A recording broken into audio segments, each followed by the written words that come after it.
അപ്പം ഇതെല്ലാം കൂടെ ഒത്തുചേരുമ്പോഴേ നമുക്ക് കറക്റ്റായിട്ടൊരു വണ്ടി കൊണ്ടുവന്ന് പാർക്ക് ചെയ്യാൻ പറ്റും.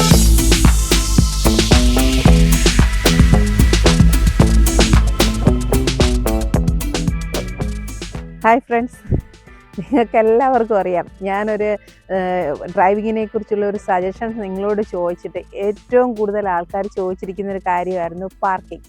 അപ്പം ആ പാർക്കിങ്ങിനെ കുറിച്ചിട്ടുള്ള ഒരു വീഡിയോ ചെയ്യാൻ വേണ്ടിയിട്ടാണ് ഇന്ന് നമ്മളിവിടെ വന്നിരിക്കുന്നത്. അതിൽ തന്നെ റിവേഴ്സ് പാർക്കിംഗ് ആണ് മെയിനായിട്ട് നമ്മൾ ഉദ്ദേശിക്കുന്നത്. അപ്പം നമുക്ക് പെട്ടെന്ന് വീഡിയോയിലോട്ട് കിടക്കാം.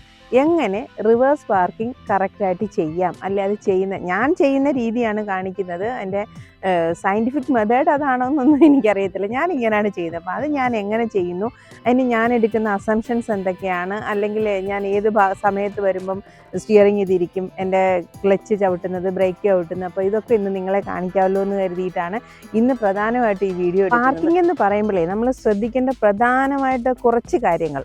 ഒന്ന്, നമുക്കിവിടെ സ്ലോയിൽ വണ്ടി ഓടിക്കുക എന്നുള്ളത്. എന്ന് വെച്ചാൽ നമ്മുടെ ക്ലച്ച് കൺട്രോൾ കറക്റ്റായിട്ട് നിങ്ങൾക്ക് അറിയണം. അപ്പോൾ അതൊക്കെ ക്ലച്ച് റിലീസ് ചെയ്താൽ എത്രത്തോളം വണ്ടി മൂവ് ചെയ്യുന്നുള്ള ഒരു ബോധം നമുക്ക് വേണം. അപ്പം അത് സ്ലോയിൽ മൂവ് ചെയ്യുക എന്നുള്ളത്. പിന്നെ നമ്മുടെ മിറേഴ്സ് കറക്റ്റാണ് എന്ന് വെച്ചാൽ കറക്റ്റിൽ നമുക്ക് മിററിൽ കൂടിയുള്ള കാഴ്ചകൾ എത്രത്തോളം നമ്മൾ ശ്രദ്ധിക്കുന്നു എന്നതിന് അനുസരിച്ചിരിക്കും രണ്ടാമത്തെ പാർക്കിംഗ് കേസ്. മൂന്നാമത്തെ കേസ് എന്താണെന്ന് വെച്ചാൽ നമ്മുടെ അസംഷനാണ്. കാരണം ഒരു വണ്ടിയുടെ വലിപ്പത്തെക്കുറിച്ച് നമുക്കൊരു അസംഷൻ ഉണ്ടല്ലോ. ഇപ്പം നമ്മൾ ഓടിക്കുന്ന ഒരു വണ്ടി എത്രത്തോളം വലിപ്പമുണ്ട്, അപ്പം ആ ഒരു വലിപ്പത്തിലുള്ള ഒരു വണ്ടി നമുക്ക് പാർക്ക് ചെയ്യാൻ ഉദ്ദേശിക്കുന്ന സ്ഥലത്ത് നമ്മുടെ വണ്ടി കറക്റ്റായിട്ട് കിടക്കുമോ എന്നുള്ള അസംഷൻ. അങ്ങനെ ഈ 3 കാര്യങ്ങൾ കറക്റ്റായിട്ട് ചേരുകയും വേണം. പിന്നെ നമ്മൾ പാനിക്കാവാതെ പേടിയില്ലാതെ വളരെ സ്ലോയിലായിട്ട് കൊണ്ടുവന്ന് പാർക്ക് ചെയ്യാൻ നമുക്ക് പറ്റുകയും വേണം. അതിനെല്ലാം വേണ്ടതെന്ന് എന്താണ് വേണ്ടതെന്നുള്ള എല്ലാ വീഡിയോയിലും ഞാൻ നിങ്ങളോട് പറഞ്ഞിട്ടുള്ളത് നമ്മുടെ കറക്റ്റായിട്ടുള്ള പ്രാക്ടീസാണ്.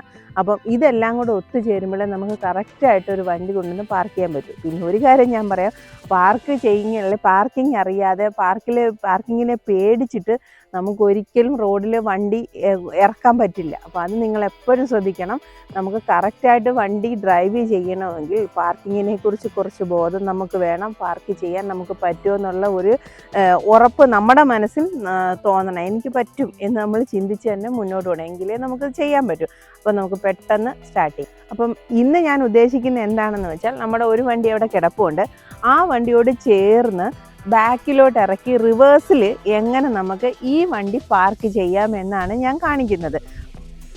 ഇതാണ് പെഡൽസ് 3 അറിയാമല്ലോ. ഇത് ക്ലച്ച്, ഇത് ബ്രേക്ക്, ഇത് ആക്സിലേറ്റർ. ഞാൻ ഇന്ന് നിങ്ങളെ കാണിക്കാൻ വേണ്ടിയിട്ട് ബെയർ ഫൂട്ടിൽ ഇത് എടുത്തത് തന്നെയാണ്. കാരണം എപ്പോഴും എല്ലാവരും റിക്വസ്റ്റ് ചെയ്യുന്നൊരു കാര്യം ബെയർ ഫൂട്ടിൽ ഇത് എങ്ങനെ എടുക്കുന്നു, അല്ലെങ്കിൽ ഹാഫ് ക്ലച്ച് എങ്ങനെ ചെയ്യാം, ക്ലച്ച് റിലീസിന്റെ വീഡിയോ ചെയ്യണേ എന്നുള്ളത്. അപ്പം നിങ്ങൾക്ക് കാണിക്കാൻ വേണ്ടിയിട്ട് മാത്രം ഇന്ന് ഇങ്ങനൊരു വീഡിയോ ഞാൻ ആലോചിച്ചെടുക്കുന്നത് തന്നെ. ബ്രേക്കിലും കാല് ചവിട്ടി ക്ലച്ചിലും കാല് ചവിട്ടി വെച്ചിട്ടാണ് ഫസ്റ്റ് ഗിയർ ഇടുന്നത് തന്നെ. അപ്പം ഫസ്റ്റ് ഗിയറിലാണ് വണ്ടി കിടക്കുന്നത്. ഇതിൽ നിന്ന് നിങ്ങൾ കാണുന്നുണ്ടോ, പതുക്കെ ഇങ്ങനെ ഹാഫ് കൊടുത്തു. ഇപ്പം ജസ്റ്റ് മൂവിങ് രീതിയായി. പിന്നെ എനിക്ക് നിങ്ങളോട് പറയാനുള്ളത്, ഈ നമ്മുടെ കാല് എങ്ങനെ ഈ പെഡൽസിൽ വെക്കുന്നു എന്നുള്ളത്. ഇപ്പം ഞാൻ വെച്ചേക്കുന്നുണ്ടോ, ഞാൻ എപ്പോഴും വെക്കുന്ന രീതി ഇങ്ങനെയാണ്. ഇത് ബ്രേക്ക്, ഇത് ക്ലച്ച് എന്നുള്ളത്. എന്നിട്ട് ഈ കാല് ഇങ്ങനെ എടുത്തിട്ട് ഇങ്ങനെയാണ് ആക്സിലേറ്റർ ഞാൻ കൂടുതലും കൊടുക്കാറുള്ളത്. കാരണം ഈ എപ്പോഴും പൊസിഷൻ എപ്പോഴും ഇങ്ങനെ ആയിരിക്കും നല്ലത്. കാരണം അല്ലെന്നുണ്ടെങ്കിൽ നമ്മൾ അറിയാതെ ഇപ്പം ഈ ആക്സിലേറ്റർ കൂടുതൽ കൊടുക്കുകയോ അല്ലെങ്കിൽ കൂടുതൽ കാല് കുറച്ച് ഫ്രീ ആയിട്ട് ആക്സിലേറ്ററിന് തിരിക്കുകയോ ചെയ്യും. അല്ലേ നല്ലത് ഇത് ഏകദേശം കൂടുതൽ ബ്രേക്കിന് ഇമ്പോർട്ടൻസ് കൊടുക്കുന്ന രീതിയിൽ വെച്ചിട്ട് ഇങ്ങനെ എടുക്കുന്നതായിരിക്കും നല്ലത്. എനിക്ക് പറയാനുള്ളത്, ഞാൻ സാധാരണ വണ്ടി ഓടിക്കുമ്പോൾ എപ്പോഴും ചെരുപ്പിട്ട് തന്നെയാണ് വണ്ടി ഓടിക്കുന്നത്. നിങ്ങളും ഒരു ഷൂ ഇട്ട് ഓടിച്ച് ശീലിക്കണമെന്ന് തന്നെയാണ് ഞാൻ പറയുന്നത്. അതാണ് കുറച്ചുകൂടെ നല്ലത്. പിന്നെ ബെയർ ഫൂട്ട് ചെയ്യണമെന്ന് കുറെ പേര് റിക്വസ്റ്റ് ചെയ്തുകൊണ്ട് മാത്രമാണ് ഞാൻ ഇന്ന് ചെരുപ്പ് ഊരിയിട്ടിട്ട് എങ്ങനെ കാല് ക്ലച്ച് റിലീസ് ചെയ്യാൻ വേണ്ടി കാല് എത്രത്തോളം പ്രഷർ കൊടുക്കുന്നു എന്നുള്ളത് കാണിക്കാൻ വേണ്ടിയിട്ട് ഇന്നിങ്ങനെ വീഡിയോ എടുക്കുന്നത്. ഈ കിടക്കുന്ന വാഹനത്തിൽ നിന്നും ഏകദേശം 1 മീറ്റർ ദൂരത്തിലായിട്ട് നമ്മുടെ ഈ പാർക്ക് ചെയ്യാൻ ഉദ്ദേശിക്കുന്ന വാഹനം കൊണ്ടുവന്ന് നിർത്തണം. അതെന്ന് വെച്ചാൽ ഡിസ്റ്റൻസ്, ആ വണ്ടിയും ഈ വണ്ടിയും തമ്മിലുള്ള ഡിസ്റ്റൻസ് 1 മീറ്റർ കൂടുതൽ എന്തായാലും വേണം. മിനിമം 1 മീറ്റർ എങ്കിലും വേണം. കാരണം അതിൽ കൂടുതൽ അടുപ്പിച്ചാൽ നമ്മൾ കറക്റ്റ് രീതിയിൽ നമുക്ക് റിവേഴ്സ് കൊണ്ടുവന്ന് ഇടാൻ പറ്റില്ല. പാർക്കിങ്ങിൽ നമ്മൾ ആദ്യം ശ്രദ്ധിക്കേണ്ട ഒരു കേസ് പിന്നെ കയറി ഇരുന്നിട്ടുണ്ടാകുന്ന മിററിന്റെ അഡ്ജസ്റ്റ്മെന്റ് ആണ്. ഈ മിറർ അഡ്ജസ്റ്റ്മെന്റ് വെച്ച് ഇപ്പൊ നമ്മൾ പാർക്ക് ചെയ്യാൻ ഉദ്ദേശിക്കുന്ന സ്ഥലത്തിന്റെ ഇപ്പുറത്തായിട്ടുള്ള നമ്മുടെ വാഹനം കിടക്കുന്നത് കാണാം. നമ്മുടെ ഈ കാറിന്റെ ഹാൻഡിലും ആ കാറിന്റെ എൻഡ് ഭാഗവും ഏകദേശം ഒരേ ലെവലിലാണെന്നുള്ളത് നമുക്ക് ഈ മിററിൽ കൂടെ കാണാം. സത്യത്തിൽ ഈ മിറർ വ്യൂ ആണ് ഒരു പാർക്കിങ്ങിനെ സംബന്ധിച്ച് ഏറ്റവും ഇമ്പോർട്ടന്റ് ആയിട്ടുള്ള കാര്യം. അപ്പൊ അത് ഓക്കെ ആണെന്ന് നോക്കുക. അപ്പൊ നമ്മളിപ്പം റിവേഴ്സ് ഗിയറിൽ ഇട്ടു വണ്ടി. പിന്നെ നമ്മൾ ശ്രദ്ധിക്കേണ്ട നമ്മുടെ സ്റ്റിയറിംഗ് ആണ്. സ്റ്റിയറിംഗ് നമ്മൾ ഫുള്ള് റൈറ്റിലോട്ട് ഓടിക്കും. 1 2 പ്രാവശ്യം ഓടിക്കുമ്പോഴാണ് ഫുള്ള് തിരിയുന്നത്. അത് നിങ്ങൾ എപ്പോഴും ശ്രദ്ധിക്കണം. 2 സൈഡ് അങ്ങോട്ടും 2 വട്ടം ഇങ്ങോട്ടും. ഇതാണ് സ്റ്റിയറിംഗിന്റെ ബാലൻസ് വരുന്നത്. റിവേഴ്സിൽ നമുക്ക് വലതുവശത്തോട്ടാണ് പാർക്ക് ചെയ്യേണ്ടതെങ്കിൽ സ്റ്റിയറിംഗ് ഫുള്ള് നമ്മൾ വലതുവശത്തോട്ട് ഓടിക്കണം. നമുക്ക് ഇടതുവശത്താണ് പാർക്ക് ചെയ്യേണ്ടതെങ്കിൽ സ്റ്റിയറിംഗ് ഫുള്ള് ഇടതുവശത്തോട്ട് തിരിക്കണം. അപ്പൊ നിങ്ങൾ എപ്പോഴും ശ്രദ്ധിക്കേണ്ടതാണ്. അപ്പൊ നമ്മൾ ശ്രദ്ധിക്കണം. ഇപ്പം നമ്മുടെ വണ്ടി നമ്മുടെ മറ്റേ വാഹനത്തിനെയും കടന്ന് ഏകദേശം ഫ്രണ്ടിലായിട്ട് വന്ന് നിൽക്കുകയാണ്. എന്ന് വെച്ചാൽ നമ്മുടെ ഈ വാഹനത്തിന്റെ എൻഡ് സൈഡ് മറ്റേ വാഹനത്തിന്റെ സ്റ്റാർട്ടിങ് സൈഡുമായിട്ട് ഏകദേശം ഒരേ നിരപ്പിലാണ്, ലെവലിലാണ്. അത് തമ്മിലുള്ള വ്യത്യാസം എന്ന് പറയുന്നത് ഏകദേശം 1 മീറ്ററോളം വരുന്നുണ്ട്. എന്നിട്ട് ക്ലച്ചിൽ നിന്ന് പതുക്കെ റിവേഴ്സ് ഇട്ടിട്ട് ക്ലച്ചിൽ നിന്ന് പതുക്കെ റിലീസ് ചെയ്ത് ഫുള്ള് സ്റ്റിയറിങ് റൈറ്റ് സൈഡ് ഓടിച്ചിട്ട് ഇങ്ങനെ പതുക്കെ എടുക്കുക, മൂവ് ചെയ്യുക. നിങ്ങളെ ഗ്ലാസ്സിൽ കൂടെ ശ്രദ്ധിക്കേണ്ട വേറൊരു കേസ്, നമ്മുടെ ലെഫ്റ്റ് സൈഡ് വേറെ ഒബ്ജക്റ്റ് ഒന്നും ഇല്ലല്ലോ എന്നുള്ള ലെഫ്റ്റ് സൈഡ് ഗ്ലാസ്സിൽ കൂടെ നോക്കണം. നോക്കിയിട്ട്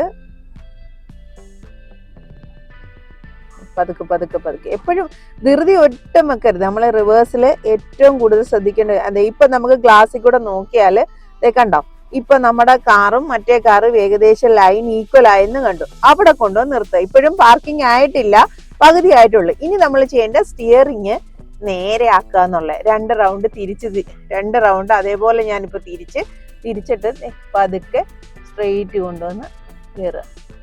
ഇത്രേ ഉള്ളൂ, സിമ്പിൾ. പാർക്കിങ് കഴിഞ്ഞു. ഇനി ഇത് പാർക്ക് ചെയ്യുന്നത് എങ്ങനെ തിരിച്ചെടുക്കുന്ന ഒരു ട്രിക്കും കൂടെ ഉണ്ട്. അതും കൂടെ ഞാൻ നിങ്ങളെ കാണിച്ചു തരാം.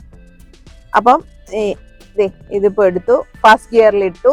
ഫസ്റ്റ് ഗിയറിൽ ഇട്ടിട്ട് പതുക്കെ ഹാഫ് ക്ലച്ച് മൂവ് ചെയ്യുമ്പോൾ വണ്ടി ഇത് ഫ്രണ്ടിലോട്ട് പോകും. ഇത് നേരെ ഇപ്പൊ സ്റ്റിയറിംഗ് നേരെയാണ്. ഇത് നമ്മൾ ഒരിക്കലും നിങ്ങൾ ഇവിടുന്ന് ഇങ്ങനെ കട്ട് ചെയ്ത് ഫ്രണ്ടിലോട്ട് എടുക്കരുത്. കാരണം ഈ നമ്മുടെ വണ്ടിയുടെ ബാക്ക് സൈഡ് ചെന്ന് അവിടെ ചെന്നിട്ട് ഒരയും. അപ്പൊ അതുകൊണ്ട് കുറച്ച് ഫ്രണ്ടിലോട്ട് എടുത്ത് എന്റെ ഡ്രൈവർ ഇപ്പൊ ഞാൻ ഇരിക്കുന്ന ഡ്രൈവിംഗ് സൈഡ് നിങ്ങൾ കാണുന്നില്ല. ഈ ഡ്രൈവിംഗ് സൈഡ് നമ്മുടെ ഈ വണ്ടിയുടെ മിററും കഴിഞ്ഞ് തൊട്ടടുത്ത് കിടക്കുന്ന വണ്ടി അതിന്റെ മിററും കഴിഞ്ഞ് ഫ്രണ്ടിൽ എത്തിയതിന് ശേഷം മാത്രം നിങ്ങൾ റൈറ്റിലോട്ട് തിരിച്ചിട്ട് ഇങ്ങനെ പതുക്കെ വണ്ടി എടുക്കുക. ഈ മിറർ വഴി നമ്മൾ നോക്കണം ഗ്ലാസ് അത് മുട്ടുന്നുണ്ടോ ഇല്ലയോ എന്നുള്ളത് ശ്രദ്ധിക്കണം.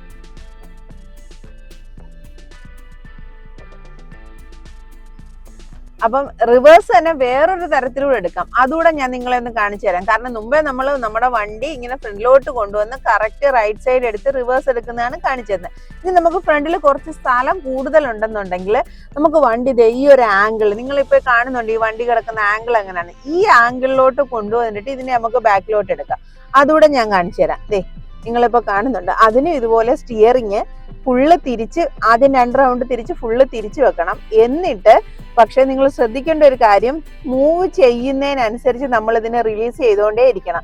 മറ്റേതിൽ നമ്മൾ ചെയ്ത എന്താന്ന് വെച്ചാൽ സ്റ്റിയറിങ് ഫുള്ള് തിരിച്ചു വെച്ചിട്ട് വണ്ടി തിരിച്ച് വന്ന് ആ പോയിന്റിലോട്ട് കയറിയതിന് ശേഷമാണ് സ്റ്റിയറിങ് തിരിച്ചത്.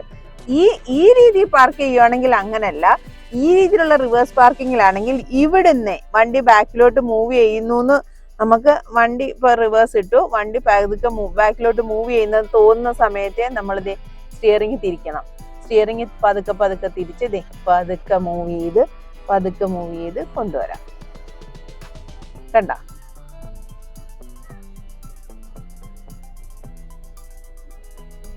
ശ്രദ്ധിക്കാം. എന്നിട്ട് സ്ട്രെയിറ്റ് കയറി തോന്നുമ്പോൾ നമ്മൾ ആക്കുക. ഇതിപ്പം കറക്റ്റ് ആംഗിൾ വന്നില്ലെങ്കിൽ നമുക്ക് വേണമെങ്കിൽ അങ്ങോട്ടോ ഇങ്ങോട്ടോ കുറച്ച് തിരിച്ചിട്ട് കറക്റ്റായിട്ട് ചെയ്ത് ഇവിടെ കൊണ്ട് നിർത്തുക. അങ്ങനെ പല രീതിയിൽ നമുക്ക് പാർക്കിംഗ് ചെയ്യാൻ പറ്റും. ഓരോന്നും നിങ്ങൾ ശ്രദ്ധിക്കണം. ഇത് തന്നെ ഇതിപ്പം റിവേഴ്സ് പാർക്കിംഗ് ആയിട്ടുള്ളൂ. ഇനി പെർപെൻഡിക്കുലർ പാർക്കിംഗ് ഉണ്ട്, പാരലൽ പാർക്കിംഗ് ഉണ്ട്. ഇതെല്ലാം നമുക്ക് വരുന്ന പോലെ ഓരോ പ്രാവശ്യമായിട്ട് കാണിച്ചു തരാം.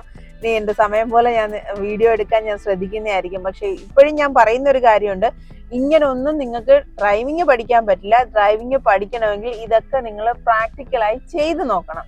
നിങ്ങളുടെ പ്രാക്ടീസ് ആണ് നിങ്ങളുടെ വിജയം. ഓരോ നിമിഷവും പ്രാക്ടീസ് ചെയ്യുക. ഏറ്റവും കൂടുതൽ ആർക്ക് പ്രാക്ടീസ് ചെയ്യാൻ പറ്റുന്നോ അവർക്ക് എത്രയും പെട്ടെന്ന് വണ്ടി ഓടിക്കാൻ പറ്റും. പേടിക്കരുത്. പേടിക്കാതെ പതുക്കെ പതുക്കെ ചെയ്ത് പഠിച്ചാൽ മതി. ഇതുപോലൊരു ഗ്രൗണ്ടിലോ അല്ലാത്ത സ്ഥലത്തോ കൊണ്ടുവിട്ട് പതുക്കെ ഓടിച്ചാൽ ശീലിക്കുക. പിന്നെ പതുക്കെ വണ്ടി എടുത്താൽ മതി. നിങ്ങൾക്ക് എല്ലാവർക്കും സുഖമായിട്ട് വണ്ടി ഓടിക്കാൻ പറ്റും. നല്ല രീതിയിൽ പാർക്ക് ചെയ്യാൻ പറ്റും. ശ്രമിച്ചാൽ മാത്രം മതി. ശ്രമിച്ചാൽ നടക്കാത്തതായിട്ട് ഒരു കാര്യവും ഇന്ന് ഈ ലോകത്തില്ല. അപ്പൊ എന്തായാലും എല്ലാവർക്കും പറ്റും. അപ്പം അടുത്ത നല്ലൊരു വീഡിയോ ആയിട്ട് നമുക്ക് കാണാം. Okay, by.